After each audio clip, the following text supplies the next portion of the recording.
विकासगंज के स्कूल में पढ़ने वाली 15 साल की ममता और 16 साल के सूरज की है। ममता का स्वभाव बहुत ही चंचल था और वो पढ़ने में भी काफी अच्छी थी। वहीं दूसरी तरफ सूरज फुटबॉल और पढ़ाई में बहुत अच्छा था कि तभी एक दिन,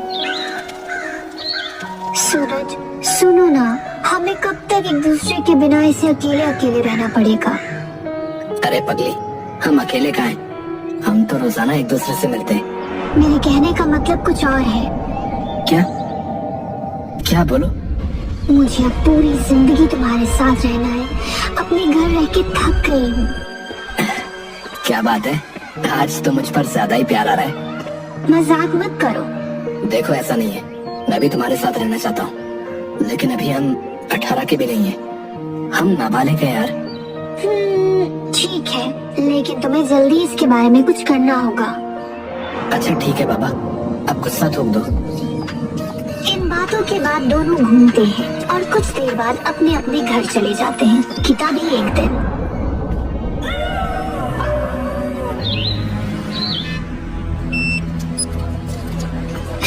सूरज, मुझे मेरे घर नहीं रहना। मुझे यहाँ से कहीं दूर ले चलो। तुम रोना बंद करो, मैं कुछ सोचता हूँ यार। ठीक है, चलो हम भाग चलते हैं। जाओ कपड़े पैक करो और रात को 11 बजे मुझे पोस्ट ऑफिस के पास मिलना, ठीक है? ठीक है, तुम जल्दी आना। दोनों अपने घर से भागने के लिए पूरी तैयारी के साथ निकलते हैं। हाँ, तुमने सब रख लिया ना? हाँ, चलो।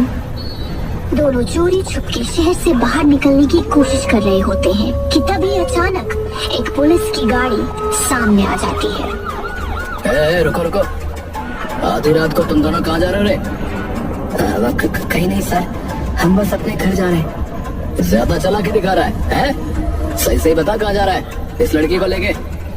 और शक्ल से तो तुम दोनों नाबालिग लगते हो। नहीं नहीं। हाँ सर, हम घर से भाग रहे थे क्योंकि हम दोनों एक दूसरे से शादी करना चाहते हैं। ये कोई शादी करने की उम्र है? लगाऊं क्या एक? चलो बैठो गाड़ी में। नहीं नहीं, मुझे जेल नहीं जाना। अरे डरो मत, जेल में नहीं डालूंगा। बच्चे हो इसलिए घर छोड़ देता हूँ, लेकिन आइंदा मैंने तुम्हें भागते हुए देखा तो जरूर जेल में डालूंगा, समझे? पुलिस वाला दोनों को बिठा के उनके घर छोड़ देता है। कुछ दिनों तक मामला शांत रहता है। दोनों के घर वालों ने उन्हें अलग कर दिया था, लेकिन चोरी से वे दोनों एक दूसरे से मिला करते थे। ऐसे मिलते मिलते उन्हें 5 साल हो गए। अब दोनों बड़े हो चुके हैं। दोनों एक दूसरे के प्यार में इतने पागल हैं कि कुछ नहीं कर सकते हैं। और अब सूरज वर्जिन नेवी ऑफिसर भी है। सूरज अपनी छुट्टियों में ममता से मिलने आया। हेलो डार्लिंग, देखो मैं तुम्हारे लिए क्या लाया। क्या हुआ? तुमने कहा था जब हम बड़े हो जाएंगे तो एक दूसरे के साथ रहेंगे, लेकिन लगता है अब तुम मुझसे प्यार नहीं करते। ऐसे मत कहो, तुम बताओ मैं क्या करूं? मैं तुम्हारे लिए कुछ भी करूंगा। तो ठीक है, अपनी नौकरी छोड़ दो और चलो कहीं दूर भाग चलते हैं। ठीक है, लेकिन कुछ नहीं। अगर तुम आज रात सब छोड़ मेरे पास नहीं आए तो मेरा मरा हुआ मुंह देखोगे। उसी रात सूरज और ममता अपने अपने घरों से भाग जाते हैं और एक मंदिर में जाके शादी कर लेते हैं। और अगले ही दिन खुशी खुशी दोनों सूरज के माँ बाप से मिलने जाते हैं। देखो माँ, मैंने शादी कर ली। मैं आपकी बहू को साथ लाया हूँ। लल्ला, तूने क्या किया लल्ला? अब हम समाज में तो मुंह दिखाने के लायक ही नहीं रहे। तेरे पापा तो शर्म से ही मर जाएंगे। तभी वहाँ सूरज के पापा आ जाते हैं और ममता उनके पैर छूने को आगे बढ़ती है। ये सब क्या हो रहा है? ये लड़की कौन है? पापा, हम दोनों ने शादी कर ली है। सूरज के पापा को ये सुनकर झटका लगता है और वो अपने सीने को पकड़ के कहते हैं, शादी कर ली? चले जा मेरी नजरों के सामने से। आज से तू हमारे लिए मर गया समझा, और हम तेरे लिए। चल जा यहाँ से। आप अपने आप को संभालिए, हमारे खून में खराबी है तो हम क्या कर सकते हैं। जाओ और जाके इसके पिंड दान की तैयारी करो। आज से हमारा बेटा मर गया। सूरज के दिल को चोट पहुंचती है, लेकिन वो ममता को लेके ममता के घर जाता है।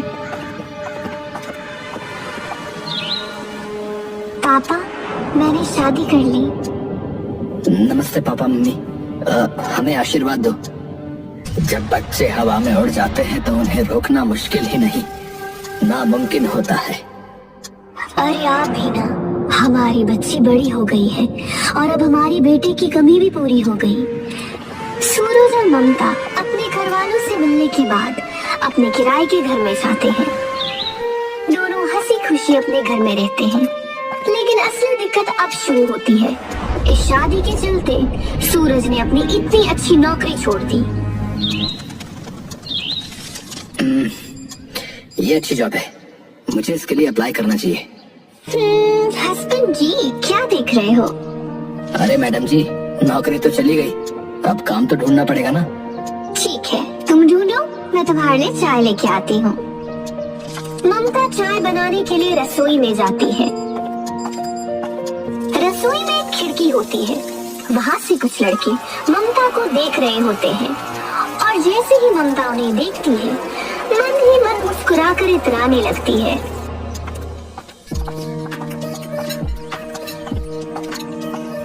ये लो चाय। लाओ डार्लिंग, एक बार घर हो आओ। मेरे ही माँ पापा हैं, कब तक गुस्सा रहेंगे।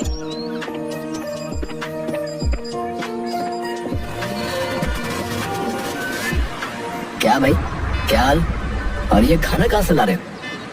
आदमी बिना कुछ बोले वहाँ से चले जाता है। बड़ा अजीब आदमी, बिना कुछ जवाब दिए ही चला गया।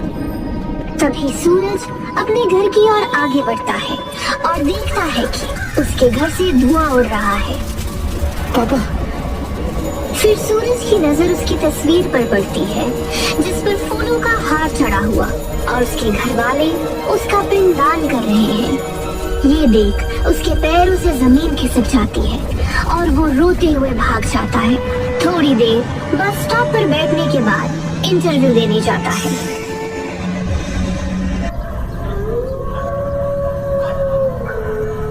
घर आते ही, इंटरव्यू कैसा गया? हाँ, अच्छा गया। कल से काम पर जाना है। क्या हुआ, कुछ बात है क्या? मेरे माँ पापा ने मुझे छोड़ दिया। मैंने इतनी बड़ी गलती की थी क्या? रो मत, मैं हूं ना। जैसे जैसे टाइम बीतता जाता है, चीजें ठीक होने लगती हैं और दोनों हंसी खुशी साथ रहते हैं। और 1 साल बाद उनके घर एक छोटी सी लड़की जन्म लेती है। मैं बहुत खुश हूँ, तुमने मुझे दुनिया की सबसे बड़ी खुशी दी है। देखो, ये बिल्कुल तुम्हारे ऊपर गई है। मैं इसके लिए कुछ भी करूँगा। दोनों मिलकर उनकी बेटी को पालते हैं और वो तीनों एक खुशहाल फैमिली की तरह जीते हैं कि तभी एक दिन सूरज का दूर का भाई घर आता है। अरे आओ भाई, यहाँ बैठो। इतने दिनों के बाद कोई अपना आया है। हाँ भाई, किसी को तो आना ही था। और बता, भाभी कहाँ है? वो गुड़िया के पास है। ममता। हाँ आई। अरे देखो भैया आए, जाओ इनके लिए चाय बना लाओ।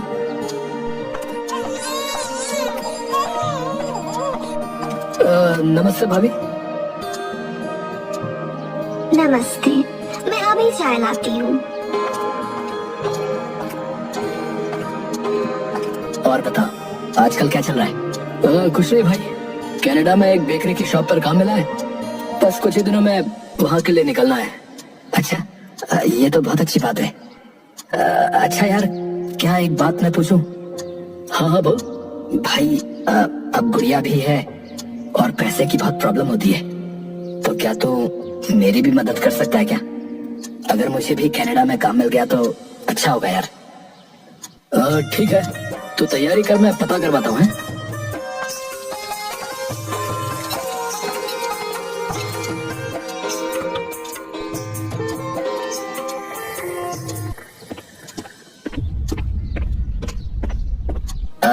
क्या तुम मेरे पीछे से हमारे घर और हमारी गुड़िया को संभाल लोगी? मुश्किल है तुम्हारे बिना रहना, लेकिन काम है, जाना पड़ेगा। और तुम परेशान मत हो, मैं संभाल लूंगी।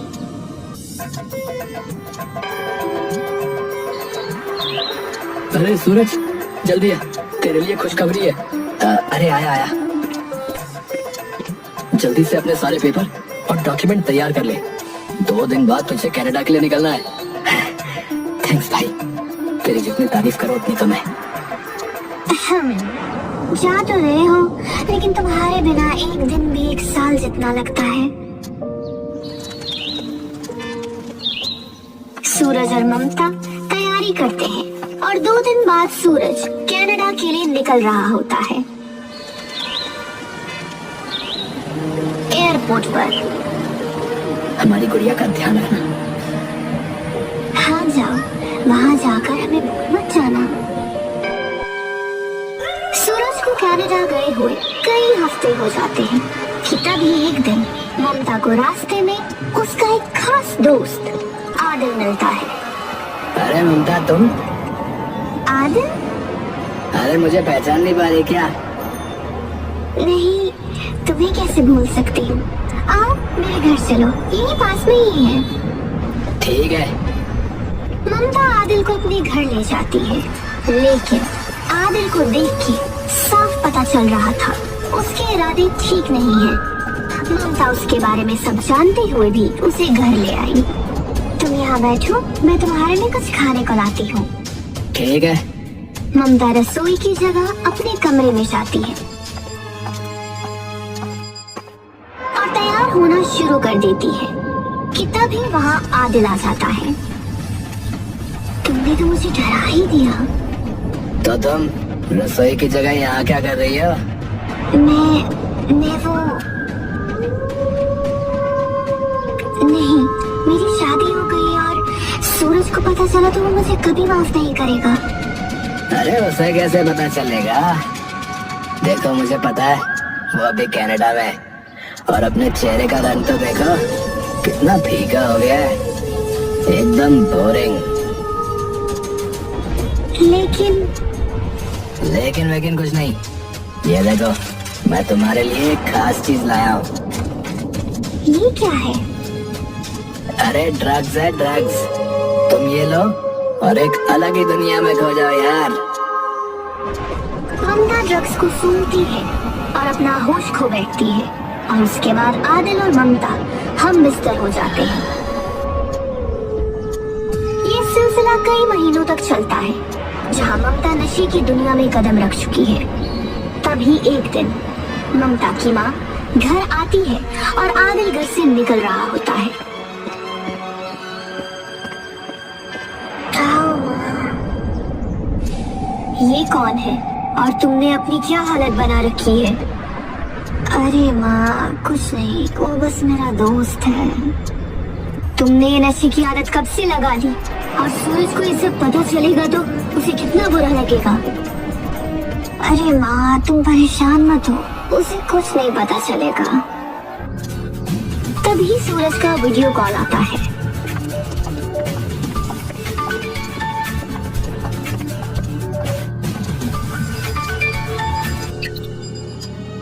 हेलो मम्मी जी। कैसे हो बेटा? आप हमारे घर हो? हाँ हाँ, ये लो, ममता से बात करो। कैसे हो हस्बैंड? मैं ठीक हूँ, तुम्हें क्या हुआ है? ममता की माँ ममता से फोन छीन लेती है। अरे कुछ नहीं, बस नींद नहीं हुई है। ठीक है, आप ध्यान रखो। ममता और उसकी माँ को नहीं पता होता है कि सूरज कल की फ्लाइट से वापस आ रहा है। अगली सुबह सूरज ममता को सरप्राइज देने आता है। ममता दरवाजा खोलती है। सरप्राइज? तुम? मेरा मतलब है तुम यहाँ कैसे? अरे मैंने सोचा मेरी बीवी मुझे देख के खुश होगी, गले लगाएगी, लेकिन तुम्हारे तो होश उड़े हुए हैं। नहीं, ऐसा कुछ नहीं है। सूरज अंदर आता है और देखता है कि सामने टेबल पर सारे नशे का सामान रखा हुआ है। ये सब क्या है? तुम मेरी पीठ पीछे ये सब कर रही हो? ये सब मेरे दोस्त का है, वो इसे यहाँ गलती से भूल गया है। ठीक है, तुम कहती हो तो मान लिया, लेकिन गुड़िया कहाँ है? ओ गुड़िया माँ के पास है। तुम फ्रेश हो जाओ, मैं कुछ खाने को बनाती हूँ। सूरज फ्रेश होने चला जाता है। ये सारी बातें उसके दिमाग में चल रही होती हैं और वो ममता पर भरोसा नहीं कर पा रहा था। मुझे मेरे प्रोजेक्ट के सिलसिले में थोड़ा काम है, मैं आता हूँ। लेकिन तुम तो अभी आए हो। हाँ, लेकिन काम है, थोड़ी देर में आता हूँ। ममता ने इस बात का फायदा उठाया और आदिल को बुला लिया। Hello baby. जल्दी अंदर आओ और सामान दो, मुझसे रहा नहीं जा रहा। अरे इतनी भी क्या जल्दी है? आदिल ममता दोनों नशे करते हैं और संबंध बनाते हैं। तभी अचानक सूरज दरवाजे पर दस्तक देता है। अरे ममता, जल्दी दरवाजा खोलो, मैं अपना फोन तो यही भूल गया। ममता डरते डरते दरवाजा खोलती है। अरे जल्दी हटो यार, लेट हो रहा है। तभी सूरज आदिल को उनके बिस्तर पर सोए देख लेता है। ये देखते ही उसके पैरों के नीचे से जमीन खिसक जाती है।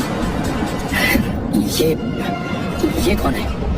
और ये हमारे बिस्तर पर? छी। मेरी बात सुनो, मैं तुम्हें समझाती हूँ। तुम मुझे क्या समझाओगी? मैंने तुमसे इतना प्यार किया और तुम्हारे लिए सब कुछ छोड़ भी दिया, और तुमने मेरे ही साथ धोखा किया। ए देख भाई, तू ठहरा परदेश, तो किसी को तो तेरी कमी पूरी करनी ही थी ना वे। ये बात सुनते ही सूरज और आदिल के बीच हाथापाई हो जाती है और आदिल मौका देख भाग निकलता है। उसके बाद देखो, मैं तुमसे इतना प्यार करता हूँ, तुम्हारे बिना नहीं रह सकता, इसलिए मैं तुम्हें एक और मौका दूंगा, लेकिन तुम्हें नशा छोड़ना होगा। नहीं नहीं नहीं, मैं पागल हो जाऊंगी। अरे संभालो अपने आप को। इस घटना के बाद सूरज ने ममता को समझाने की बहुत कोशिश की, लेकिन ममता नशे की दुनिया में बहुत आगे निकल चुकी थी। वो चोरी छुपे जाकर आदिल से मिलती और उसके साथ नशे करती। सूरज ने उसे समझाने की बहुत कोशिश की, लेकिन वो नहीं मानी। तो आखिर में आकर सूरज ने ममता से तलाक लेने का फैसला किया। अरे अपने पति को तलाक लेने से रोक, क्योंकि अगर उसने तुझे तलाक दे दिया तो पैसे कहाँ से आएंगे? अरे मुझे भी अब उसके साथ नहीं रहना है। तलाक के बाद हम दोनों शादी कर लेंगे। आदिल इस बात से खुश नहीं था, लेकिन उसने कुछ नहीं कहा। एक दिन ममता, प्लीज तुम वापस आ जाओ, तुम जो बोलोगी वो करूंगा। अपनी बच्ची के लिए आ जाओ। नहीं, मुझे तुम्हारे साथ नहीं रहना। एक बार अपनी बच्ची की तरफ तो देखो। ममता सूरज की एक नहीं सुनती और आदिल के पास चली जाती है। मुझे लगता है हमें सूरज को ठिकाने लगाना पड़ेगा। ये जीते जीना तुम्हें जीने नहीं देगा। मुझे भी यही लगता है, और ड्रग्स भी नहीं लेने देता। लेकिन हमें करेंगे कैसे? मेरे पास एक प्लान है, सुनो। ठीक है। अगले दिन ममता मेडिकल स्टोर जाती है और चूहे मारने की दवाई खरीदती है। बर्तन वाले से कसाई वाला चाकू लेती है और वहीं दूसरी ओर आदिल एक नीला ड्रम खरीदता है। सारी तैयारी हो गई? हाँ, आगे का काम तुम्हें पता है ना? हाँ, वो सब तो मुझ पर छोड़ दो। ममता सूरज के पास जाती है और उसे मनाती है और उसके लिए खाना बनाती है। थैंक्स ममता। सूरज खाना बहुत चाव से खाता है, लेकिन बेचारा इस बात से अनजान था कि ममता ने उसके खाने में जहर मिला रखा है और आगे चल के उसके साथ क्या होने वाला है। सूरज ने दम तोड़ दिया था। वहीं दूसरी ओर ममता और आदिल ने एक नई वारदात को अंजाम देने की तैयारी कर रखी थी। क्या तुम तैयार हो? हाँ। ये लो चाकू और इसके शरीर के टुकड़े टुकड़े कर दो। ममता ने सूरज के जिस्म के टुकड़े टुकड़े कर दिए और ये करते वक्त ममता के हाथ भी नहीं कांपे। उसने एक पल को भी अपने प्यार और उस बच्ची के बारे में नहीं सोचा। सूरज के शरीर के टुकड़ों को आदिल ने उस नीले ड्रम में डाला और ऊपर से सीमेंट घोल के डाल दिया। उस कमरे में चारों ओर खून ही खून था। हाँ, जब प्यार किया तो डरना क्या। ममता सारे सबूत मिटाकर अपने आसपास के पड़ोसियों को जा जा के बताती है कि वो और सूरज कुछ दिनों के लिए घूमने जा रहे हैं। उसके बाद आदिल और ममता हिमाचल, कसोल और मनाली घूमने निकल जाते हैं। जब ये दोनों घूम के आते हैं तो ममता को अपनी गलती का एहसास होता है। पापा, मुझसे बहुत बड़ी गलती हो गई है। बेटा शांत हो जा, बता आखिर बात क्या है। वो बेटा बोल, घबरा मत। माँ, वो मुझसे सूरज का खून हो गया है।